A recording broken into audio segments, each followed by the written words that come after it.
அனைவருக்கும் வணக்கம். நான் உங்கள் செந்தில்குமார் கண்ணன். ஒரு நீண்ட இடைவெளிக்கு பிறகு நம்மூர் நம்முரிமை குழுவில் உங்கள் அத்தனை பேரையும் சந்திப்பதில் எனக்கு மகிழ்ச்சி. அதுவும் மீண்டும் ஒரு பொது பிரச்சனையோடு உங்களை சந்திப்பதில் எனக்கு மற்றற்ற மகிழ்ச்சி. நம்முடைய அரசு பெண்கள் மேல்நிலைப் பள்ளியில் கடந்த ஒரு வாரமாக ஒரு பிரச்சனை போய்கொண்டிருக்கிறது.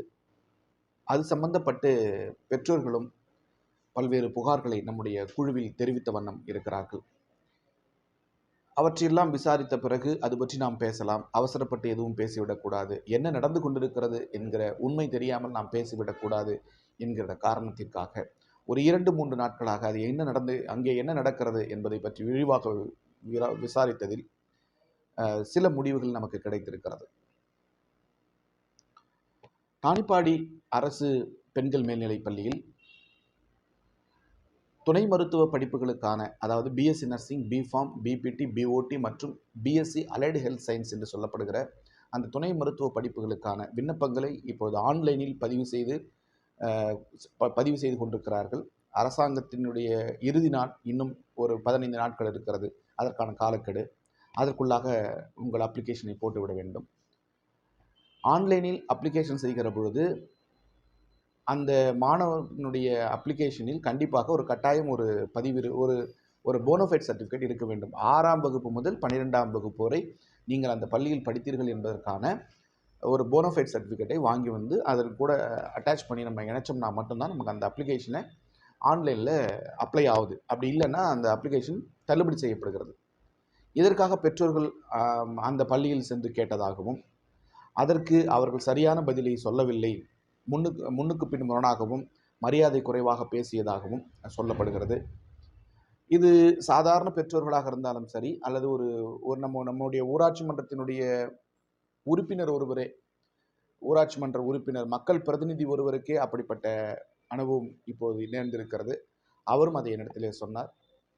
இருந்தாலும் கூட அப்படி நடந்திருக்கிறதா என்றால் நான் நேரடியாக சென்று போனேன். என்னையே அப்படிதான் நடத்தினார்கள் என்று அந்த ஊராட்சி மன்ற உறுப்பினரும் சொன்னார். அதன் பிறகு வேறொருவருடைய சிபாரிசின் பேரிலே அவர் அந்த சர்டிஃபிகேட்டை வாங்கி வந்திருக்கிறார். சரி, இது இப்படி இருக்கிறது. ஆட்களுக்கு தகுந்த மாதிரி நடந்து கொள்ளுகிறார்கள். சாதாரண பெற்றோர்கள் போனால் அவர்களை கொஞ்சம் கூட மதிப்பதில்லை, அவர்களுக்கு அந்த சர்டிஃபிகேட் கொடுப்பதே இல்லை என்று பெற்றோர்கள் தரப்பில் சொல்லுகிறார்கள். அதிலே கொஞ்சம் தெரிஞ்சவர்கள் வந்தால், கொஞ்சம் முக்கியமானவர்கள் என்று நினைத்தால் அவர்களுக்கு கொடுத்து விடுகிறார்கள். அப்பொழுது நாங்கள் என்ன செய்வது என்கிற போர்வையில் பேசினார்கள். இது பெற்றோர்கள் மற்றும் மாணவிகள் தரப்பில் வைக்கக்கூடிய குற்றச்சாட்டு. இன்னொரு பக்கம் அரசாங்கத்தில் அந்த மாதிரி போனோஃபைட் சர்டிஃபிகேட் கொடுக்க வேண்டும் என்று எந்த ஒரு சட்டமும் இல்லை. நான் ஒரு ஆசிரியரிடத்தில் விசாரித்த பொழுது அவர் சொன்னார், அப்படி எந்த சட்டமும் எங்களுக்கு இல்லை. எங்களுடைய உயர் அதிகாரிகள் சிஓடிஓவும் எங்களுக்கு அப்படிப்பட்ட ஒரு சட்டத்தை சொல்லவில்லை, கொடுங்கள் என்றும் சொல்லவில்லை. ஆனால் எல்லா பள்ளிகளிலும் நாங்கள் கொடுத்து கொண்டிருக்கிறோம். ஒரு மனிதாபிமான அடிப்படையில் நாங்கள் கொடுத்து கொண்டிருக்கிறோம். ஆனால் அந்த பள்ளியில் ஏன் கொடுக்கவில்லை என்று எங்களுக்கு தெரியவில்லை என்று சொல்கிறார்கள். ஒருவேளை நம்முடைய பெண்கள் மேல்நிலைப் பள்ளியில் என்னை பொறுத்தவரை பணிச்சுமையின் காரணமாக சற்று தள்ளி கொடுக்கலாம், ஓரிரு நாட்கள் கழித்து கூட கொடுக்கலாம் என்று இருந்திருக்கலாம். ஏன் என்றால் அந்த எமிஸ் நம்பர் என்று அந்த நம்பரை வைத்துக்கொண்டு எல்லா பெற்றோர்களிடத்திலும் ஃபோன் செய்து அந்த ஓடிபி நம்பரை வாங்கி பதிவு செய்ய வேண்டிய ஒரு கடுமையான பணிச்சுமையில் ஆசிரியர் பெருமக்கள் இருக்கிறார்கள். ஆகவே கண்டிப்பாக அந்த பணிச்சுமை என்று ஒன்று இருக்கிறது. இன்னொன்று, அந்த பெண்கள் மேல்நிலைப் பள்ளியினுடைய தலைமை ஆசிரியர் இந்த வாரம் ஓய்வு பெறுகிறார். அதற்காகவும் சில ஏற்பாடுகள் இருக்கும். அந்த அக்கௌண்ட்டை ஒப்படைக்கிறது, சில விஷயங்கள் எல்லாத்தையும் கரெக்ட் பண்ணுறது, அந்த மாதிரி நிறைய விஷயங்கள் இருக்கும். ஒரு ஓய்வு பெறுகிற அதிகாரி பல்வேறு விதமான நெருக்கடிகளுக்கு உள்ளாக இருப்பார். அவர் அதையெல்லாம் சரி செய்து அரசாங்கத்திடம் பொறுப்பை ஒப்படைக்க வேண்டும். ஆகவே அந்த பணிச்சுமையின் காரணமாக கூட அவர்கள் ஓரிரு நாட்கள் சென்று வாருங்கள் என்று சொல்லியிருக்கலாம், அல்லது கொஞ்சம் கோபமாக கூட பேசியிருக்கலாம். ஏன்னா அவர்களும் மனிதர்கள் தானே. ஆகவே அப்படிப்பட்ட சூழ்நிலைகள் கூட இருந்திருக்கலாம். இதை பெற்றோர்கள் தவறாக புரிந்து கொண்டு கூட இருக்கலாம். ஆகவே அது ஒரு புறம் இருக்கட்டும். என்னை பொறுத்தவரை நான் அப்படி ஒரு சர்டிஃபிகேட்டை கொடுக்க மாட்டேன் என்று யாரும் சொல்லியிருக்க முடியாது, சொல்லவும் கூடாது.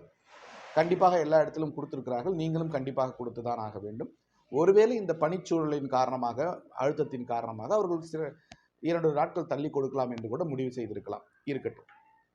ஆனால் இப்பொழுது நம்முடைய பள்ளியில் தானிப்பாடியை சார்ந்த அண்ணன் ரமேஷ் அவர்கள் துணை தலைமை ஆசிரியராக இருக்கிறார். அவர் இப்பொழுது பொறுப்பு தலைமை ஆசிரியராகவும் அவர் இந்த ஆசிரியர் தலைமை ஆசிரியர் போன பிறகு அவர் தான் பொறுப்பு தலைமை ஆசிரியராக வரப்போகிறார். ஆகவே அவர் நேர்மையான மனிதர், நிச்சயமாக எல்லோருக்கும் நல்லது செய்யக்கூடியவர். நிச்சயமாக எல்லா மாணவிகளுக்கும் யார் யாரெல்லாம் விண்ணப்பம் செய்ய வேண்டும் என்று நினைக்கிறார்களோ அவர்கள் அத்தனை பேருக்கும் கண்டிப்பாக அந்த போனஃபைட் சர்டிஃபிகேட் கிடைப்பதற்கான ஆவணம் அவர் செய்வார். ஒருவேளை உங்களுக்கு கிடைக்கவில்லை என்று சொன்னால், அது அரசு ஆண்கள் மேல்நிலை பள்ளியாக இருந்தாலும் பெண்கள் மேல்நிலை பள்ளியாக இருந்தாலும், உங்களுடைய தகவல்களை, உங்களுடைய சர்டிஃபிகேட் வேண்டும் என்று, போனஃபைட் சர்டிஃபிகேட் வேண்டும் என்று நினைப்பவர்கள் நம்முடைய நம்மூர் நம்முரிமை குழுவை அணுகினால் நிச்சயமாக அவர்களுக்கு அதை பெற்றுத் தருவதற்கான முயற்சிகளை நாம் எடுக்க வேண்டும். இந்த நேரத்தில் நான் ஆசிரியர் பெருமக்களை கேட்டுக்கொள்வது, இன்னும் 10-15 நாட்கள் தான் இருக்கிறது. ஆகவே தயவு செய்து அதை கொடுத்து அந்த மாணவிகளுடைய எதிர்கால கல்வியை நனவாக்கி கொடுக்க வேண்டும் என்று உங்களை கேட்டுக்கொள்கிறேன்.